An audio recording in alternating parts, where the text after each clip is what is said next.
ذوالقرنین، قرن کہتے ہیں سینگوں کو، تو مختلف روایات ہیں کہ کیوں اس کو ذوالقرنین کہا جاتا ہے۔ اب اس کا یہ نام یہودیوں کا دیا ہوا ہے، اس لیے قرآن کریم نے اسی نام کے ساتھ یاد کیا ہے، ورنہ مفسرین کے نزدیک اس کا نام ابو بکر تھا، ذوالقرنین کا نام۔ تو یہ بڑا نیک بادشاہ تھا، اللہ نے اسے جو ہے تقریباً پوری دنیا کا بادشاہ بنایا تھا۔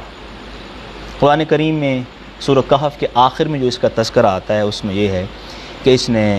پہلے مشرق کا سفر کیا، مغرب کا سفر کیا، مغرب کا سفر کرنے کے بعد مفسرین کے قول کے مطابق یہ شمال کی طرف روانہ ہوا، کیونکہ مشرق اور مغرب کے بعد زیادہ آبادی شمال کی طرف ہے۔ قرآن کریم میں شمال کا لفظ تو نہیں آتا، لیکن شمال کی طرف ہی مفسرین مراد لیتے ہیں۔ تو شمال کی طرف یہ سفر کیا اس نے، وہاں ایک جگہ پہنچا تو دو پہاڑ ہیں، دو پہاڑوں کے نیچے وادی میں ایک قوم آباد ہے، اس قوم سے اس کی ملاقات ہوئی۔ اس نے ایک شکایت کی کہ جو سامنے پہاڑ کے اس طرف ایک قوم آباد ہے، ایک خاص راستے سے آتی ہے اور آ کے ہمارے ساتھ بڑی زیادتی کرتی ہے، ظلم کرتی ہے، تباہی پھیلاتی ہے، فساد کرتی ہے، اور اس قوم کا نام یاجوج ماجوج ہے۔ تو آپ آئے ہیں تو ہماری آپ سے التجا ہے کہ آپ ہمیں اس ظالم قوم سے نجات دلوا دیجئے، کوئی ایسا حل نکال دیجئے کہ ہم ان کے فتنوں سے بچ جائیں۔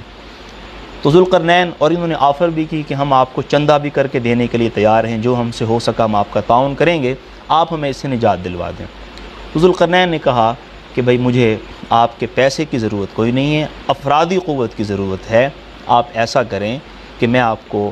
جو ہے پیسہ دیتا ہوں، اس وقت کی جو کرنسی ہوگی، آپ ایسا کریں لوہے کے بڑے بڑے جو ہے وہ پتھر یا لوہے کی بڑی بڑی اینٹیں میرے پاس لے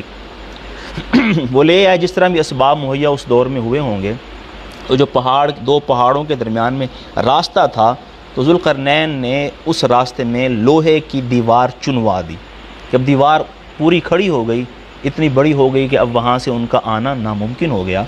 تو پھر ذوالقرنین نے کہا کہ اب اس دیوار کو آگ سے دہکاؤ، لوہے کی دیوار تھی، گرم کرو اس کو۔ تو آگ دہکائی گئی، فل دیوار گرم ہو گئی، تو جو ہے پگھلا ہوا تانبا پہلے سے تیار تھا، تو اس تانبے کو اس دیوار کے اوپر ڈال دیا گیا، بالکل برابر ہو گئی دیوار، سارے درزوں میں تانبا گھس گیا، اب دیوار بالکل برابر ہو گئی، تو یاجوج ماجوج کا آنا ناممکن ہو گیا۔ یہ یاجوج ماجوج کون ہیں؟ ان کے بارے میں مفسرین نے لمبی بحثیں کی ہیں، کون ہیں؟ قرآن کریم تو اپنے مطلب کی بات کرتا ہے، وہ تو عبرت اور نصیحت کی بات کرتا ہے، تاریخی واقعات میں قرآن کریم لے کے نہیں جاتا، اتنے اجزاء کو بیان کرتا ہے جتنا جز بیان کرنا مفید ہو۔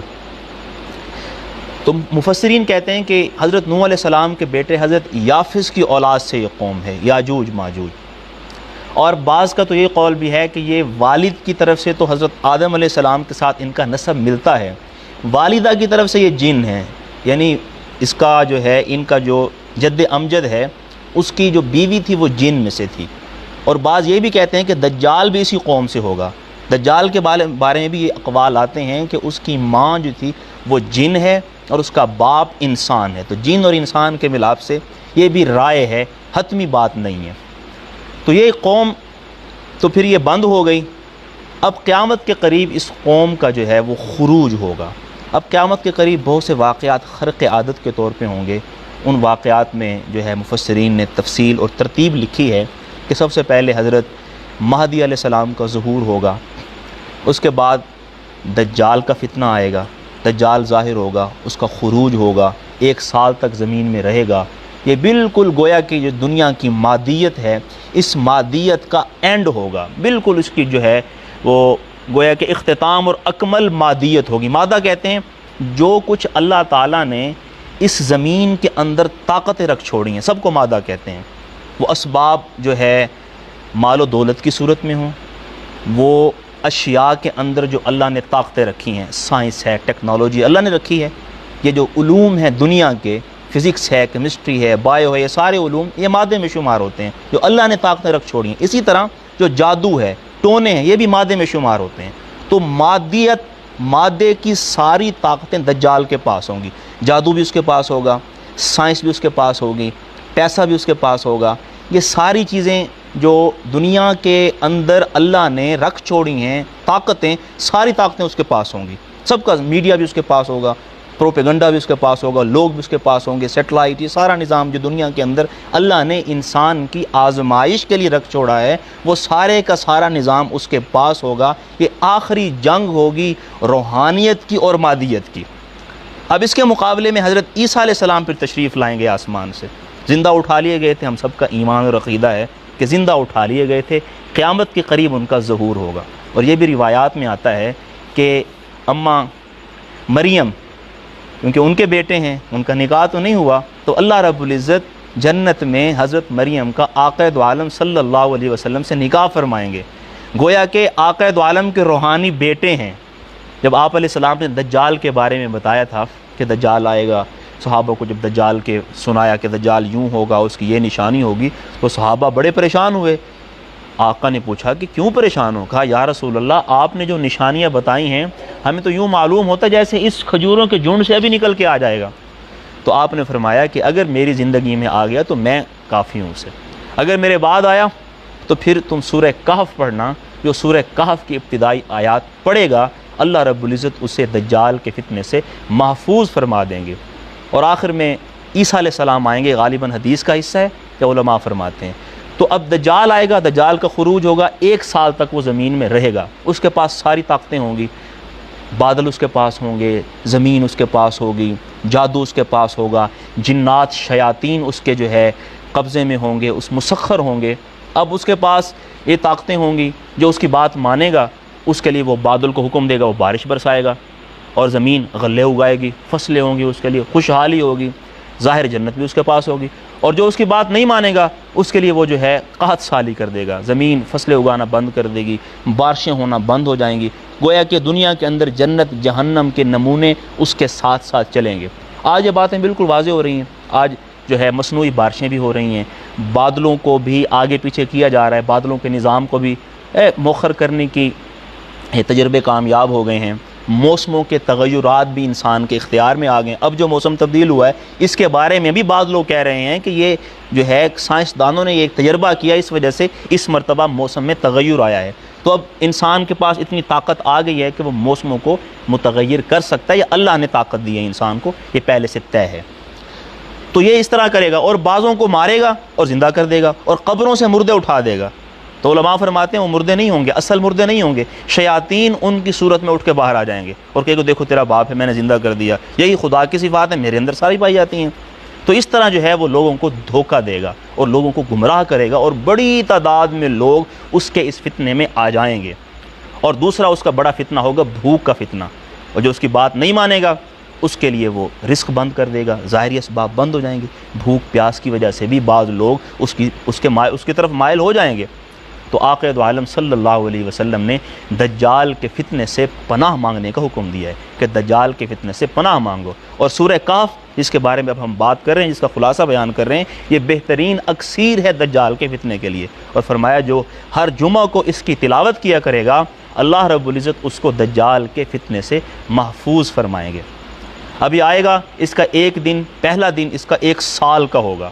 صحابہ نے پوچھا یا رسول اللہ پھر ہم نمازیں کس طرح پڑھیں گے؟ تو 1 سال کا ایک دن جو ہوگا تو پورے سال میں 5 نمازیں پڑھیں گے؟ آپ نے فرمایا نہیں، تم وقت کا حساب لگا کے پورے سال میں ہر روز 5 نمازیں جس طرح پڑھتے ہو تو وقت کے حساب سے نمازیں تم پوری پڑھو گے۔ تو اس میں مفسرین فرماتے ہیں کہ گویا وقت چل رہا ہوگا لیکن وہ اس طرح کا نظام بنا دے گا کہ وقت رکا ہوا محسوس ہوگا، پھر اس کا اگلا دن 1 مہینے کا ہوگا، پھر اگلا دن 1 ہفتے کا ہوگا، پھر عام دن اس کے ہوں گے۔ 4 مقامات ہیں جہاں پہ دجال نہیں جا سکے گا، بیت اللہ اور مسجد نبوی میں نہیں جا سکے گا، یعنی حرمین شریفین میں نہیں جا سکے گا، مسجد اقصیٰ میں نہیں جا سکے گا، کوہ طور پہ نہیں جا سکے گا، ایک چوتھی جگہ اور بھی ہے جہاں پہ یہ نہیں جا سکے گا، ذہن میں نہیں آ رہی۔ تو پھر اللہ تعالیٰ جو ہے موسیٰ علیہ السلام، عیسیٰ علیہ السلام کو اتاریں گے، یہ 2 فرشتوں کے پروں کو پکڑے ہوئے جو ہے دمشق کی مسجد کے مینار پہ اتریں گے، تشریف لائیں گے، جماعت ہو رہی ہوگی، مہدی علیہ السلام نماز پڑھائیں گے، ان کی اقتداء میں نماز پڑھیں گے، کیونکہ امتی بن کے نازل ہوں گے۔ اگر پیغمبر بن کے نازل ہوتے تو پھر امامت خود کراتے، پیغمبر کے ہوتے ہوئے تو کوئی امامت نہیں کرا سکتا، امتی بن کے آئیں گے تو پیچھے مقتدی بنیں گے، اس کے بعد پھر یہ دجال کا مقابلہ کریں گے۔ اللہ نے ان کی نگاہ میں اور ان کے سانس میں وہ طاقت دی ہوگی، دجال کے ساتھ یہودی ہوں گے اور اس کی فوج ہوگی، یہ دجال کا مقابلہ کریں گے۔ تو جہاں تک ان کی نگاہ جائے گی وہاں تک ان کا سانس جائے گا، اور جہاں تک ان کا سانس جائے گا وہاں جو بھی مشرک جو بھی یہودی ہوگا وہ سارا وہیں مر جائے گا۔ تو ان دجال کے پاس ساری مادی طاقتیں اور عیسیٰ علیہ السلام کے پاس روحانی طاقت، ان کی سانس میں ہی ساری ٹیکنالوجی، ساری ان کی دنیاوی طاقتوں کا جو ہے مقابلہ ایک سانس میں ہی ہوگا۔ تو اللہ سانس کے ذریعے ان کو مروا دیں گے، پھر دجال کے پیچھے لگیں گے اور لد کے مقام پہ دجال کو یہ قتل کریں گے۔ لد کا مقام اب بھی موجود ہے۔ مولانا عثمانی لکھتے ہیں کہ ایک بستی ہے لد کی موجود ہے، جب انہوں نے تفسیر لکھی اس وقت موجود تھی، اب جو ہے اسرائیل کے اندر یہ بستی تھی، اب وہاں پہ ایئرپورٹ بن گیا، لد ایئرپورٹ اسرائیل نے بنایا ہے، تو وہ ایئرپورٹ بن گیا۔ وہ مقام جو حدیث میں جو لفظ آتا ہے اس لفظ کے نام سے مقام اب بھی موجود ہے۔ اس مقام پہ عیسیٰ علیہ السلام دجال کو قتل کریں گے، دجال قتل ہو جائے گا، مسلمان اس فتنے سے محفوظ ہو جائیں گے۔ پھر ایک اور فتنہ آئے گا یاجوج ماجوج کی صورت میں، وہ جو دیوار بنا دی گئی تھی اب وہ دیوار ٹوٹ جائے گی۔ کس طرح ٹوٹے گی اس میں مختلف اقوال آتے ہیں، حدیث میں بھی آتا ہے کہ روز یاجوج ماجوج اس دیوار کو توڑنے کی کوشش کرتے ہیں، توڑتے توڑتے توڑتے اس کو اینڈ تک پہنچتے ہیں، کہتے ہیں اب ہم باقی کام کل کریں گے۔ اس طرح ہوتا چلا آ رہا ہے، ہوتا چلا آ رہا ہے، قیامت کے قریب آ کے وہ جب توڑ رہے ہوں گے، اینڈ آئے گا تو کہیں گے انشاءاللہ ہم کل کریں گے، اللہ نے چاہا تو کل کریں گے۔ تو جب کل آئیں گے، پہلے ایسے ہوتا رہا ہے کہ اب ہو رہا ہے گویا کہ جب آخر آتا ہے دیوار ٹوٹنے والی ہوتی ہے، ان کے دل میں بات آتی ہے کل کریں گے، جب کل آتے ہیں دیوار مکمل ہوتی ہے۔ تو اس طرح ہوتا چلا آ رہا ہے۔ قیامت کے قریب یہ ہوگا جب اللہ کا نام لیں گے انشاءاللہ اللہ نے چاہا تو کل کریں گے، تو دیوار جس حالت میں چھوڑ کے جائیں گے صبح انہیں اسی حالت میں ملے گی، تو دیوار کو توڑ دیں گے اور باہر نکل آئیں گے۔ جب باہر نکلیں گے تو اتنی کثیر ان کی تعداد ہے، اس کی نسبت بعضوں نے 1 سے 1000 بھی لکھی ہے، اور 1 سے 10 کی نسبت تو پکی ہے کہ باقی دنیا کے انسان اگر 1 ہوں تو اس کے مقابلے میں وہ 10 ہوں گے، اتنی ان کی تعداد ہوگی۔ تو وہ نکلیں گے تو حدیث میں آتا ہے اس طرح نکلیں گے جیسے کوئی پہاڑ سے کوئی پھسل کے نیچے آ رہا ہو، اتنی ان کی کثیر تعداد ہوگی۔ آئیں گے عیسیٰ علیہ السلام اپنی جو ہے ساتھیوں کو لے کے، مسلمانوں کو لے کے کوہ طور میں اور جو ہے قلعوں میں پناہ گزین ہو جائیں گے، زمین کو خالی کر دیں گے۔ یہ آئیں گے اور جو ہے مخلوق کو تباہ کرنا شروع کریں گے، جو لوگ ہوں گے ان کو مار دیں گے،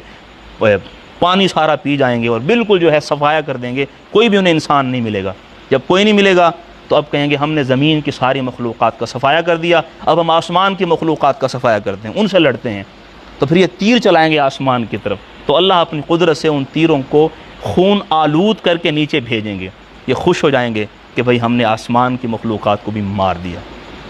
پھر عیسیٰ علیہ السلام اللہ رب العزت سے دعا کریں گے کہ یا اللہ اس فتنے سے نجات عطا فرما، تو اللہ کی طرف سے بیماری آئے گی تو سارے کے سارے مر جائیں گے۔ جب مسلمان نیچے آئیں گے تو زمین کا کوئی حصہ ایسا نہیں ہوگا جہاں پہ ان کی لاش نہ پڑی ہو، اور بالکل بو اور تعفن پھیلا ہوگا۔ تو پھر اللہ سے دعا کریں گے یا اللہ اس مصیبت سے جان چھڑا دے۔ پھر اللہ تعالیٰ ایسے پرندے بھیجیں گے، روایات میں آتا ہے کہ جن کی گردنیں اونٹ کی طرح ہوں گی، وہ ان کی لاشوں کو اٹھائیں گے اور کہیں جا کے دور پھینک دیں گے اور زمین کو اس سے صاف کر دیں گے۔ پھر اللہ کی طرف سے بارش ہوگی، اتنی بارش ہوگی، پوری زمین میں بارش ہوگی اور ساری کی ساری زمین بالکل پاک صاف ہو جائے گی۔ اب عیسیٰ علیہ السلام پھر تقریباً 40 سال تک رہیں گے، پھر اس میں برکتیں ہوں گی، خوشحالی ہوگی، اتنی برکت ہوگی کہ ایک انار ایک جماعت کو کافی ہوگا اور ایک اونٹنی کا دودھ ایک قبیلے کے لیے کافی ہوگا۔ تو برکات کی مختلف روایات ہیں کہ کتنی کتنی برکتیں ہوں گی۔ اس کے بعد عیسیٰ علیہ السلام چلے جائیں گے، پھر مسلمان ہوں گے۔ پھر اللہ تعالیٰ جو ہے جب قیامت کا جو ہے دن قریب آئیں گے تو مسلمانوں کی بغل میں ایک بیماری پیدا ہوگی، اس کی وجہ سے سارے مسلمان فوت ہو جائیں گے، اب صرف کافر رہ جائیں گے، اور پھر زمین میں فساد پھیلائیں گے، فحاشی عریانی اور بدماشی سے زمین کو بھر دیں گے۔ پھر اللہ ان کافروں کے اوپر قیامت کو مسلط کریں گے۔